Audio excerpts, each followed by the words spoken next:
السلام علیکم ورحمۃ اللہ۔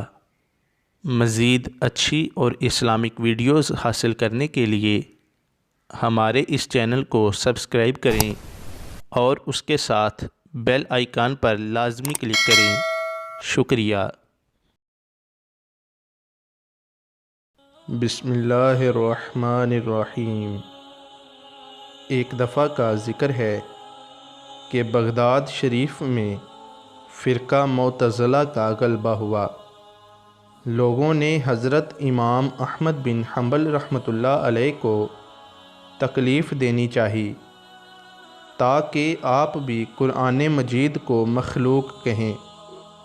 آپ کو خلیفہ کے دربار میں لے گئے۔ وہاں دروازے پر ایک دربان کو دیکھا۔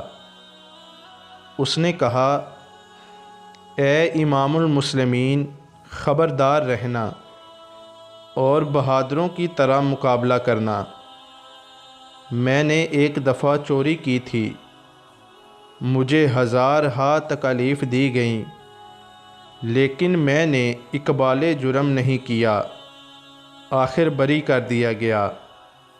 یاد رکھو، میں نے باطل پر صبر کیا اور تم حق پر ہو، اس لیے تمہیں مجھ سے زیادہ صبر کرنا چاہیے۔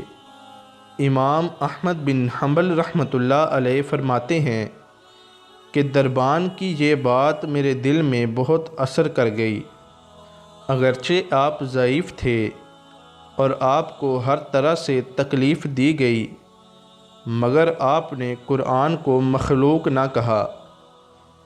اسی اثناء میں جب کہ ظالم آپ کو مار پیٹ رہے تھے اور آپ کے دونوں ہاتھ بندھے ہوئے تھے کہ آپ کا کمر بند کھل گیا اور ابھی برہنہ نہ ہونے پائے تھے کہ قدرت الہی سے دو ہاتھ غیب سے نمودار ہوئے، جنہوں نے آپ کے کمر بند کو باندھ دیا۔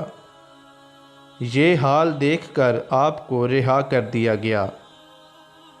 اس تکلیف دہی کے دوران آپ کا وصال ہو گیا، اور وصال کی وجہ بھی یہی تکالیف بنی۔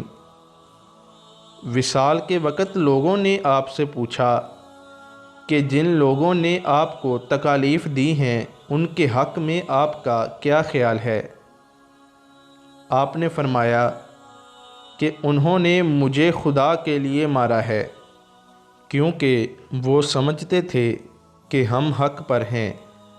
بروز محشر میں ان سے کوئی بدلہ طلب نہیں کروں گا۔ وآخر دعوانا ان الحمد للہ رب العالمین۔